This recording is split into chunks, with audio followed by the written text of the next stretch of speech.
Yum, yum. Sabi niyo, Alam niyo mga super mom, alam na niya yung amoy. Pag nakakaamoy na siya ng luto, alam niya pagkain. Ayan o, Ano, takam ka ikaw? Kinain ng dalili daw. Takam na ikaw? Yum, yum, yum, yum, yum, yum, yum. Yum, yum, yum, yum, yum, yum, yum, yum, yum, yum, yum, yum. Ngayon guys, ito naman yung pinabalot ko kay Jessica na nakababad na pito, tama. Pork chop. Kasi hindi naman kasama si ano. 2 kilong pork chop yan mga guys. Sabi mo si Jason. Ayan, mga 2 Maulam kilo. Ba't mo lagay basa? Ay, natakpan yung ano. Sayang Natapon yun. ko eh. Ay, yung basa, ilagay mo na doon, huwag na dyan, baka mabulok yung iba. Hindi to basa. Oh. Ang dam. Ay, may customer na. Hoy, pamintang buyan, day. Ano pinaggagawa mo, day? Tino, sibuyan. Ito rin pala, guys. Bumili rin ako.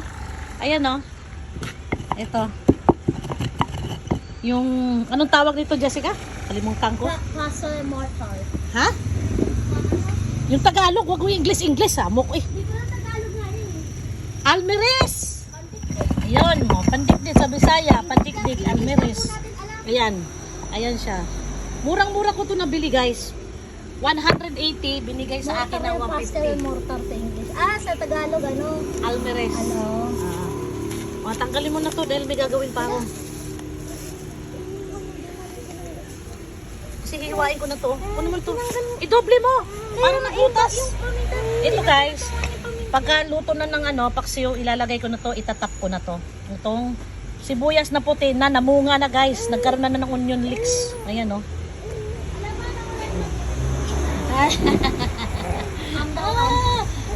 Gutom na ikaw? Siguro magaling magluto din tong baby na ito. Alam na pagkain. Pagka nakaamoy siya ng pagkain, Ate na mo. sinasabi niya kagad, Supermom, Ate naman. Sabi niya Patikmin mo nga kung maalat, mapaitan siya. Wala eh. Ngatgatin mo. Okay, patikin mo. Hindi siya napapaitan. Hindi. Diba hindi nga rin siya nakaasiman sa lemon?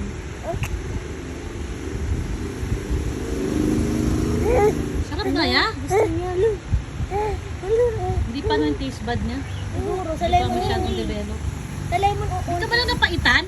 Ha? Samantalang sa si lemon. tita taba mo? Ayun. Ha? Pait na pait dyan? Ayaw nila.